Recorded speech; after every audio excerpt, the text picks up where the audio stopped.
Welcome to this explainer.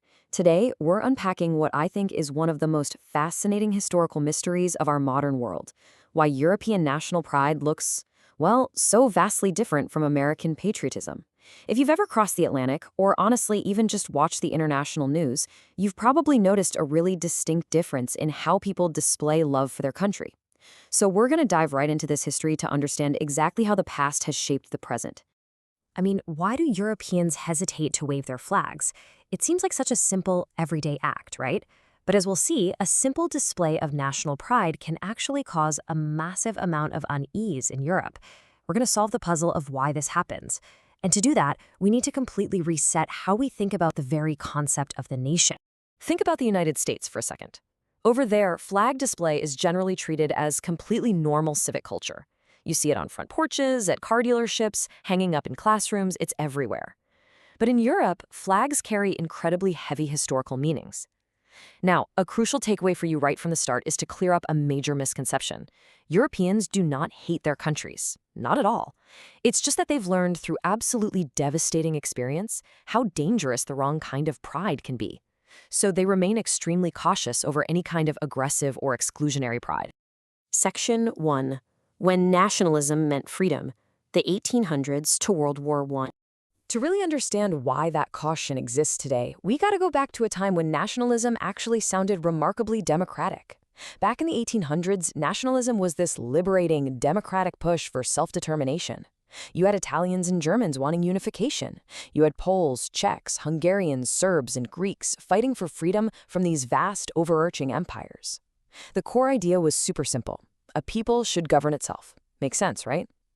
But as we move toward 1914, we see how an idea can mutate into something much darker. Once these nations unified, that pride increasingly tied itself to military strength and racial hierarchy. By 1914, national pride was downright explosive. A lot of Europeans actually saw war as a necessary test of national greatness. And finally, by 1919, after millions were dead and empires collapsed, the incredibly imperfect Treaty of Versailles left ethnic minorities scattered all across new borders. This fueled what we call resentment nationalism, which is the really dangerous belief that a nation was betrayed and desperately deserves restoration. Moving on to Section 2, Dictators Poison the Well, the 20th Century Trauma. So that 1919 resentment, that set the stage for a core historical pivot point that permanently altered the European relationship with national pride. Now, Hitler didn't invent European suspicion of nationalism, but he absolutely poisoned one very specific kind of it. Nazi nationalism wasn't just your ordinary patriotism. It fused ethnic nationalism, this idea of an exclusive racial community, or Volksgemeinschaft, with revanchism, which was the intense drive to undo the Versailles Treaty. Add to that expansionism, the demand for Lebensraum, or living space, in Eastern Europe. On top of all that, leader worship completely replaced normal civic loyalty. And most devastatingly, it relied on violent scapegoating, portraying Jews, Roma, Slavs, disabled people, and communists as literal threats to the national body. This awful fusion permanently contaminated the very concept of nationalism, tying it to aggressive expansion and horrific, unimaginable violence. Because of all that, after 1945, the word nationalism in much of Europe was no longer just about loving your country. It became intrinsically, almost permanently, associated with the road to war, fascism, and genocide. Western Europe looked at the absolute rubble of the continent and realized a harsh truth. Unchecked nationalism leads inevitably to devastation. They decided right then and there that it could never ever be allowed to produce a continental war again. So how do you fix that? Well, you have to tame it. Western Europe took some pretty brilliant, practical steps to do exactly that. Step 1 was the European coal and steel community. Step 2, the European economic community. And step 3, the big one, the European Union. The entire idea here, both practically and symbolically, was to bind nations like Germany, France, Italy, and others together so incredibly tightly through economics and shared governance that another nationalist war between them became practically impossible. Which brings us to Section 3, Spain's different path, the shadow of Franco. Now, this is really interesting.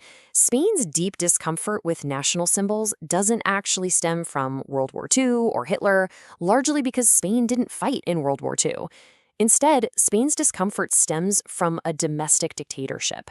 Franco's nationalism was this highly conservative, Catholic, centralized ideology used from 1939 all the way up to 1975 to suppress regional identities. Basically, Franco used Spanish nationalism to actively repress Catalan, Basque, and Galician cultures. And because of this incredibly abusive use of patriotism, the Spanish flag and nationalist language became deeply tied to authoritarianism. This is crucial to understand today because it explains why open flag display in Spain can still be read as right-wing or Franco-adjacent, a legacy that continues to sharply divide the political left and the regional areas to this very day. Let's jump to Section 4. Eastern Europe's Exception, Resistance to Empire. If we shift our gaze across the continent, the historical narrative of nationalism takes a completely different turn, mainly due to a long history of both Soviet and Nazi domination. We're talking about a massive geographical divide here. In Western Europe, as we just saw, nationalism equals the threat of continental war. But in Eastern Europe, nationalism equals resistance to empire. For countries like Poland, Hungary, the Baltics, and Ukraine, nationalism was a liberating tool for sheer survival. It was exactly how you maintained your identity against anti-Nazi or anti-Soviet forces. After communism finally fell in 1989, national identity re-emerged strongly. And often, this was incredibly democratic and liberating. However, we also have to neutrally note that it could become exclusionary, as we tragically saw in the Yugoslav wars of the 1990s. Section 5. The Modern Divide. Patriotism versus Nationalism Today. Bringing us right up to the present day, nationalism didn't just magically disappear. It basically fractured into several modern forms. It's almost like a giant puzzle now. First, we have civic patriotism, which is pride in democracy, constitutional values, and robust welfare states. Then we have regional nationalism, like we see popping up in Scotland or Catalonia. But we also have right-wing populist nationalism, which is largely anti-immigration and anti-EU, claiming to defend the so-called real people. Then there's post-imperial nostalgia, prominently seen in places like Britain, with falling pride tied to really complex debates about its empire and history. And finally, the anti-imperial nationalism of countries historically dominated by the Soviet Union that we just talked about. Because of all these competing forms, modern Europeans tend to draw a massive, absolutely crucial distinction. Patriotism is often defined as, I love my country and want it to live up to its best values. Nationalism, on the flip side, is defined as, my nation is superior, currently threatened, and should put itself above all others. You guys, that distinction right there, that is everything. It is literally the lens through which European politics operates today. Let's ground all this abstraction with a very real, tangible example. Let's look at Germany's shift through the lens of soccer. During the 2006 World Cup, observers noted a wonderfully relaxed, democratic form of German pride. It was this rare moment where displaying the flag didn't feel quite as heavy with historical burden. It was celebratory, it was open. But fast forward to Euro 2024, and reporting noted that those patriotic symbols were noticeably muted again. Why the sudden change? Well, recent far-right political gains made a lot of Germans uneasy about flag-heavy nationalism once more. It just goes to show how fragile and how deeply felt this historical caution really is. So, what does this all mean? It means the major debate across Europe today is not whether people should love their country, but whether national pride can stay democratic, pluralistic, and non-aggressive. That is the ultimate challenge of our time. It's not about hating where you're from. It's about remembering the devastating cost of aggressive superiority and fighting to keep your pride tethered to democratic values. Which leaves us with a pretty provocative question. As new global crises inevitably arise, will the next generation of Europeans redefine their flags to reflect unity? Or will the long shadows of the 20th century continue to keep them folded away? Something to think about. Thanks so much for joining me for this explainer, and I'll see you in the next one.